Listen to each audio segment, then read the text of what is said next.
In this video, I'm going to give you 8 signs of abandonment wounds, and you want to stay tuned because I'm also going to be inviting you into a process that you can use today that is going to help you to move away from the ways that you might be experiencing these wounds showing up in your life. So a quick side note, the reason I'm talking about abandonment wounds when I work with people that have anxious and/or avoidant tendencies is because a lot of the time at the core of our insecure attachment is a fear of being abandoned, being left, and that is quite often because of past experiences that you've had where it possibly did feel like you were being abandoned, whether you can remember that or not, and it might be something that's very clear in your memory as well. Just before I do give you the 8 signs, I just want to take a moment to introduce myself. So I am Carly Ann. I'm an attachment and trauma-informed coach.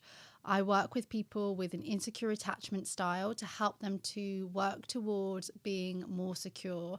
I believe that everyone deserves a healthy love in their lifetime. I'm also a founder of the Attachment Recovery Gym, which is an online membership for people that are doing the inner work on healing the past and becoming more secure. Okay, so sign number 1 is people pleasing. We will often dismiss our own needs, dismiss the idea of pleasing ourselves, and just focus on making this other person happy because we don't want them to leave us. So perhaps if I give, it means that they will stay.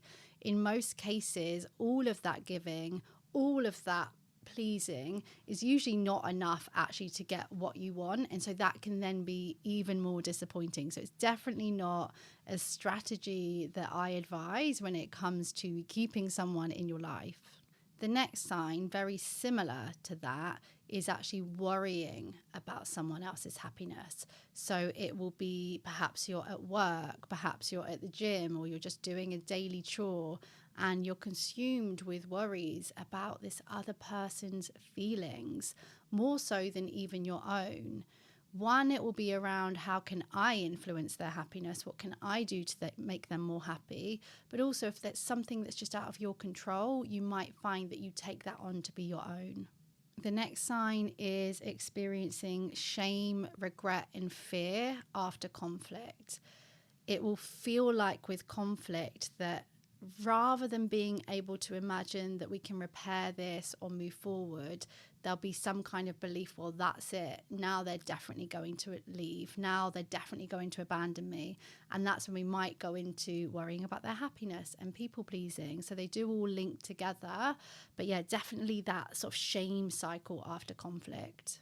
And the next sign is actually giving up your needs. So things that you need, things that make you happy, that make you might find that you begin to abandon them.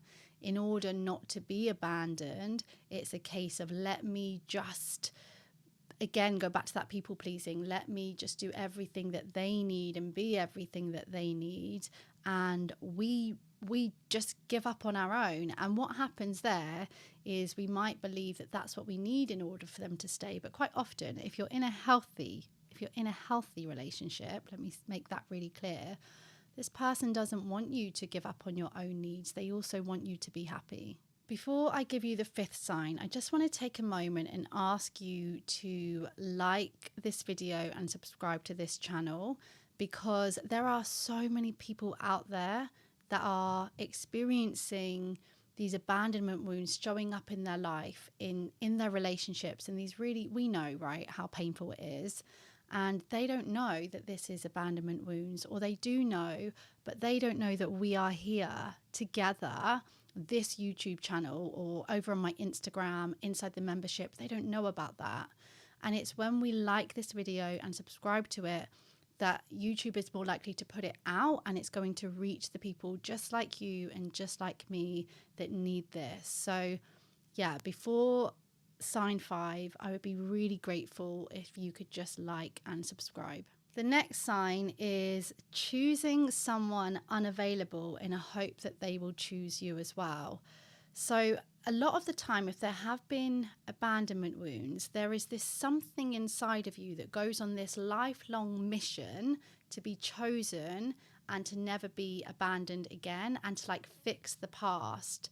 So what actually happens, instead of choosing people that will be available and actually more likely to stick around, you go after the person that, like, someone that most reflects your experience of abandonment, which is likely to be someone unavailable. So there is that. It's trying to fix the past. It's also that it might be familiar. So if your nervous system, if you know what it is to be left, to be rejected, to be abandoned, certainly perceived, then that's familiar to you. And so we chase that. So that obsession, that fixating, chasing someone and trying to change someone that's unavailable is a really big sign that there might be those deeper abandonment wounds going on.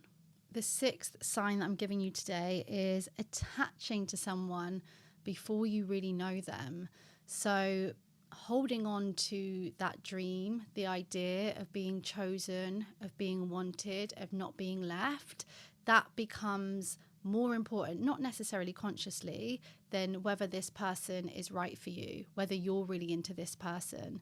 So if you are someone who knows that you attach very, very quickly, then again, there's a possibility that there's something much deeper going on that needs to be addressed, way more than getting this person to like you or to stay. The seventh sign that I'm going to give is getting stuck in really intense mood, especially when you've attached a meaning to something that someone is going to leave, or that they're not interested, or that this is it, it's over, and you become overwhelmed by an emotion or numbness and find it really, really hard to move out of that.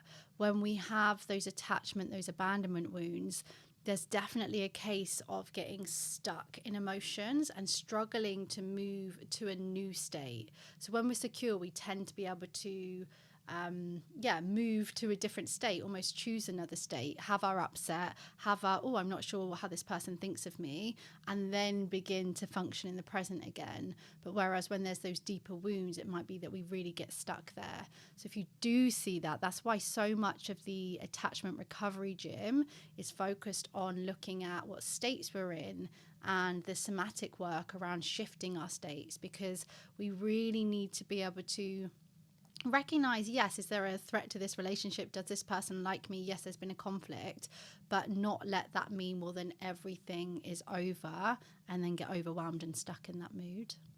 Okay, the eighth sign is probably one that I'm going to label here as being one of the most frustrating. I don't know if that's true, but for me, when I read it, I'm like, I know so many of you experience this. This is when you start to obsess over someone after rejection.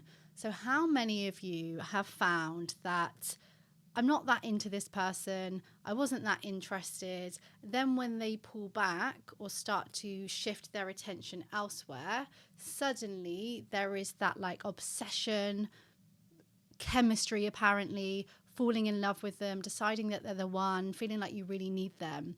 Whereas the reality is, and you'll know this, that before they pulled back, you weren't that sure. When you are turned on and hooked by rejection, there's probably a sign there that you are dealing with deeper abandonment wounds around rejecting yourself, and around this being about, I'm happy and I'm balanced and I'm okay if this person wants me, if this person is interested in me and giving me their attention. But as soon as that's not the case, I'm not okay. That tells us that that must be something going on internally. How can our happiness be based on whether this person likes me or not, rather than are we right for each other? Okay, so there are 8 signs of abandonment wounds. It is a partial list. It might be that you can associate yourself with some of them, but not all of them. It might be all of them. Whatever the case, you don't need to judge yourself. Having abandonment wounds isn't some horrible illness that you can't recover from. This is something that you can absolutely heal. So if you do relate to them, let's resist falling into shame, pain, and beating yourself up. Many people have abandonment wounds, and we can heal them. That's what we're doing over inside the Attachment Recovery Gym. That's what people do when they come to work with me. So I just want to make that really clear. But as I said, there is a step that we can take now that I'm going to invite you to do. So if you do see yourself falling into any of these patterns, which I admit can be frustrating, can impact your day-to-day life, then I'm going to invite you here to choose a new way forward. And the very first step, I'm not saying this is suddenly going to change tomorrow, but it is really powerful for us to first acknowledge, yes, I do relate to those signs. And then the second is to make a commitment. So I invite you here to take on and complete this commitment statement. Okay, so I've got the commitment statement here, and I want you just to take a moment to tune into the fact that there are many of us collectively making this commitment together, because I think that that's really special. So this is my commitment, and you can say it with me. This is my commitment to act within my best interests, choosing myself and no longer abandoning me. I choose this commitment because. That commitment is because we need to release and let go of our old patterns. It absolutely makes sense why we have them. It absolutely makes sense, even if logically, even if you don't have a specific memory, I believe that somewhere it does make sense of why we have these fears. I've worked with people that have come to me saying, I have no recollection, no memory of why this is so painful for me. And within a few sessions, we make this connection of like, doesn't that now make so much sense why you have this huge fear? And for other people, they come to me because it's very obvious where it's coming from. But my key point is that there is a new way forward. We're adults now, and we didn't have the opportunity to teach ourselves this as a child. We didn't think that. We didn't wake up one day, and we weren't schooled on this either. You know, we don't get taught this. So as adults, we now get to tune in and recognize these signs without judgment and with compassion, and make a choice to move forward. So if this does speak to you, then I absolutely want to take a bit of time now to let you know a bit more about the Attachment Recovery Gym. The Attachment Recovery Gym is an online membership that supports you to get in touch with and exercise your most secure self. You can join this community when you have reached the point where you know so much of the information, yet being able to change and put that into practice is really difficult. You see yourself defaulting back to old, painful patterns. It's an online membership space where you can take everything that you've been learning, that includes all of the things that I'm talking about in this video and my other videos and on my Instagram. You can take all of that and you can put it into practice. If you have a reoccurring relationship issue or a specific trigger where you feel stuck, then fear not. The Attachment Recovery Gym marries 3 core components that are going to support you to be able to change and self-soothe in the moment. That is community, accountability, and education. When you become a member of the Attachment Recovery Gym today, you get immediate access to a library of resources and a schedule of classes that strengthen your secure self, just like you were working on your physical health, because that's something that I believe is really important. Thank you so much for joining me here today. I hope you took away some gems, and I will see you again very soon.